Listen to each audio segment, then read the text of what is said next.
হে যুবক, আর কতদিন এই দুনিয়ার মোহে নিজেকে হারিয়ে রাখবে?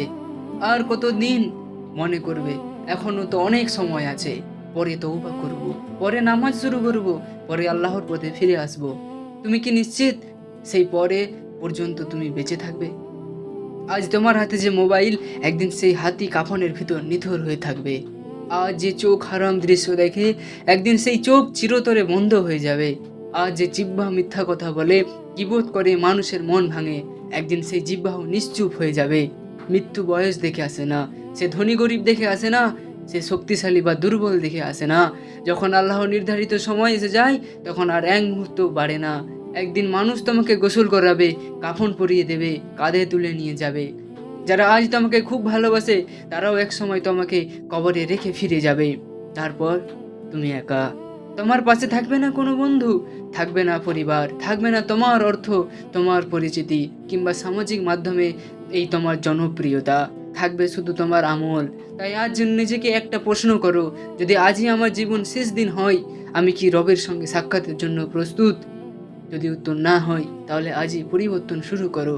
একটি আন্তরিক তৌবা করো, 5 ওয়াক্ত নামাজকে আগড়ে ধরো, কোরআনের সঙ্গে সম্পর্ক গড়ে তোলো। কারণ আল্লাহ সেই বান্দাকে ভালোবাসেন যে ভুল করার পর তার কাছেই ফিরে আসে। হয়তো আজকের এই ফিরে আসাই তোমার জীবনের সবচেয়ে সুন্দর সিদ্ধান্ত হবে। তুমি তো একদিন কেঁদে কেঁদে আল্লাহর কাছে বলেছিলে, হে আমার রব, আমি আর পাপ করতে চাই না, আমাকে ক্ষমা করুন। সেদিন তোমার চোখে ছিল জল, তোমার হৃদয়ে ছিল পরিবর্তনের ইচ্ছা। তুমি সিদ্ধান্ত নিয়েছিলে এবার থেকে নতুন জীবন শুরু করবে।